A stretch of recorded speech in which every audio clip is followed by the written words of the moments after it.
中国在台海问题上态度强硬，游戏规则变了，你美国还能赢吗？大家好，我是李哲。短短几天中美展开数次交锋。你看相会的会场上，中美防长对面而坐，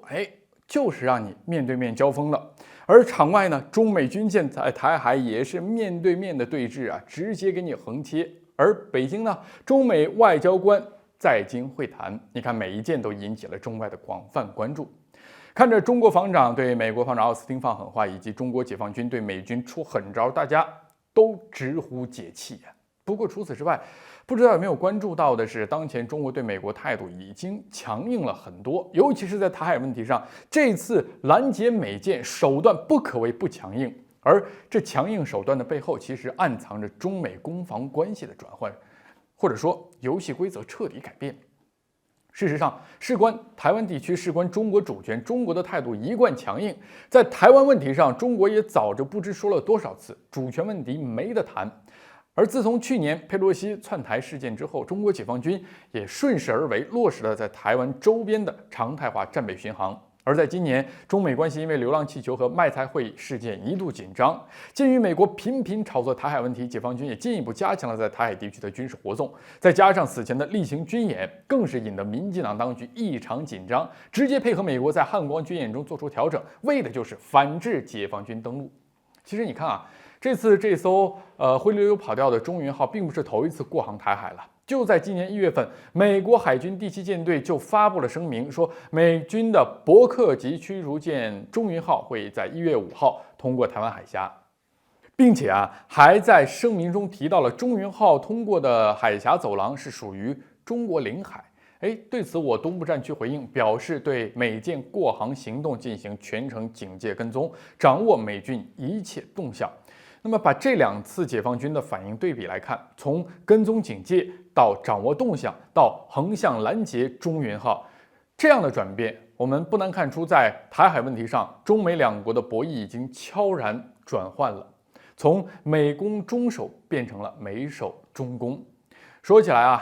就从这次台海对峙来看，面对强硬的中国，美军的反应有点尴尬，有点怂。但其实发展到今天，美守中攻的局面并不是因为美国怂了，而是中国变了。过去美国在台海问题上能够掌握攻方的主动权，那是因为美国海权的建立，使得其经济以及军事实力都具有绝对优势。可现在美国由攻转守，正是因为他们的优势已经被中国战略布局逐步瓦解了。说的直白点，美国还是那个美国，美军侦察机在南海领空被拦截之后，还敢跑到台海来，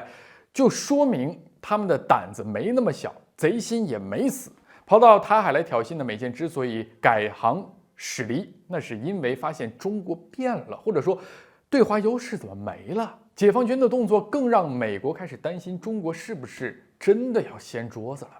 那么解放军会不会把桌子掀了呢？我们还是要说回到这次的台海对峙。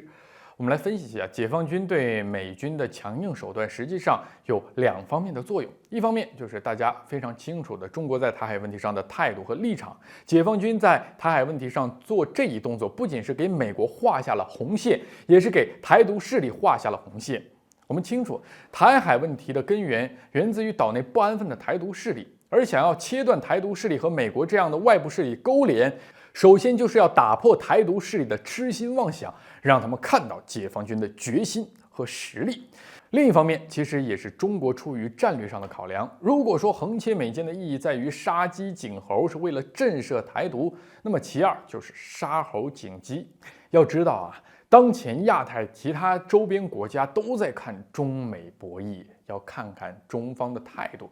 但是会影响到中美两国在这一地区的战略布局的，各国都会看着眼前的局势以及本国的利益来做出相应的调整和选择。那最近正值金砖国家扩员之际，各国更是盯着中国的动作。倘若在事关中国主权问题上，中国不会做出反应，反而是唯唯诺诺，各国又怎么会相信中国会维护他们的利益呢？从我国战略布局来看，无论是一带一路倡议还是其他由中国主导的组织或者活动都需要中国的态度、决心和能力。对于各国来说，选择中国最重要的原因就是中国的共谋发展，而最怕的就是像美国那样的找茬影响地区安全。如果缺乏强大的武力支撑和保护，谋发展的想法可能会被美国直接打破。所以，中国这次摆明态度、摆明决心，不仅是在摆给台独势力看、摆给美国看，告诉他们倘若触碰底线，中国会随时掀桌子。同时，中国也是让这些周边国家看到，让他们相信中国和美国不一样。中国不仅有实力带动各国共同发展经济，更有实力掀桌子，维护地区的安全。这样看来，美国针对这次台海对峙做出的反应也不意外了，因为对于美国来说，美国要推行的地缘策略就是要符合美国的利益，它是极具排他性的。而中国的地缘策略显然与美国完全不符，因为一旦中国战略布局成功，则意味着美国战略的失败。这对于美国霸权主义的思想来说，它是绝对容不下第二个和自己一样大的国家在同一地区进行战略布局，因此美国必须要采取激烈的反应。不过，美国现在也意识到了，当前的中国经济与军事实力都和自己差不了多少了。随着全球去美元化浪潮的来袭，对美国的依赖度也进一步降低，反而是要喊着对华脱钩的美国离不开中国市场。掀桌子这事儿，对于中国而言，早就不是想而不敢的事儿。而在台海问题上，中国不仅有实力，也有决心把这桌子掀了。这一点，我们从近期中美的外交官员会谈也能够嗅出一些味道啊。相比中国，目前显然美国更需要和中国展开沟通对话，确保中国不会掀桌子啊。话说到这儿，美国其实也清楚，中美博弈至今，游戏规则的改变让美国不太适应，因为美国是制定规则的人。对于美国来说，游戏规则变了，它还能赢吗？回想之前，美国还妄想从实力角度出发与中国谈话，压中国一头。当时中国就已经提醒过，在中国面前，美国没有资格说从实力地位出发同中国打交道。时至今日，美国，